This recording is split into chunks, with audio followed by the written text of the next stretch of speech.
Minasan, it's Kapi. I hope you're all having a wonderful, cozy weekend. Tell me, have you picked up your pen and drawn anything today yet? If not, maybe this video will give you a little spark. Today, come along and draw an illustration with me. Our client for this piece is a lovely VTuber. I actually drew some splash art for her in my previous video. You can go check that out at the end of this one. She came back recently because she wanted a new illustration for her other character, and the concept is really make me wow. So I'm starting by sketching out some thumbnails. At this stage, I give the client a few options to choose from so they can give me feedback early on. You might wonder, why sketching a thumbnail? Why not just dive right into the final drawing?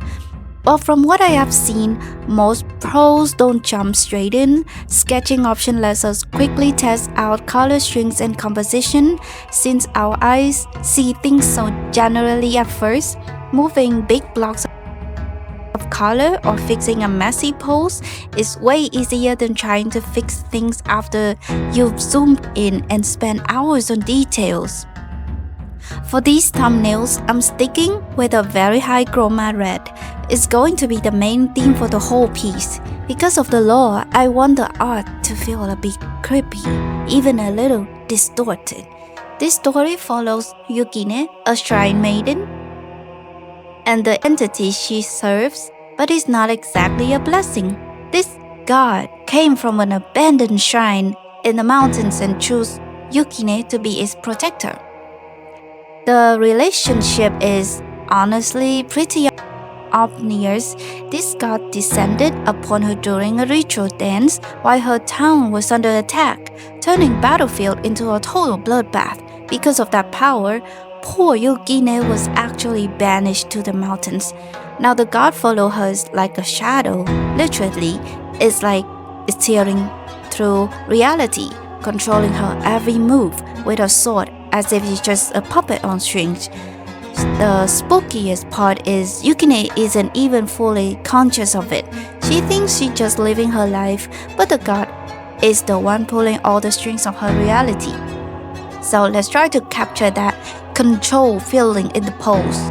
Now that we have nailed down the lore and our thumbnail plan, it's time to move to the basic sketch. This is the part where we finally jump onto the main canvas. I'm focusing a lot on Yukine's role as a Miko. In Japan, Miko are shrine maidens, traditionally symbols of purity and keepers of sacred rituals. But for Yukine, that purity is, well, a bit stained. I want her holding a katana covered in blood to represent the bloodbath from her past. But here's the key detail. If you look closely at the sketch, both Yukine's hand and the god's hand are gripping the sword together. I wanted to show that every time she performs her ritual dance, she isn't in control. The god is literally guiding her blade, manipulating her movements like a deadly, beautiful puppet. It's a bit tragic, right? Quick side note, if you like the brushes I'm getting, you can actually grab my custom brushes on my Ko-fi, link in the description below. These are specially for Photoshop. What I love about them is how they let you create these soft, painterly gradients just by adjusting your pen pressure. It makes laying down base tones so much faster and more intuitive. Now do you see that splash of blue I'm adding right behind the character? It makes Yukine pop out so much more. By keeping the colors on her clothes and skin relatively low chroma, less saturated, that vibrant background and the red theme we planned earlier really stand out. This is exactly why those tiny thumbnails are so important. They act as a roadmap. Since I already had this color plan in my head from the start, I don't have to second guess myself now. A lot of people ask about layer modes, but I actually use them pretty sparingly.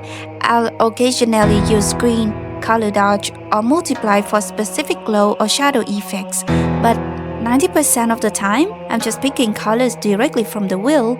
I find that using just the lasso tool and a good brush is more than enough to express what's in my head. It's all about feeling the flow in your brain and letting it translate directly onto the canvas without getting too lost in technical settings.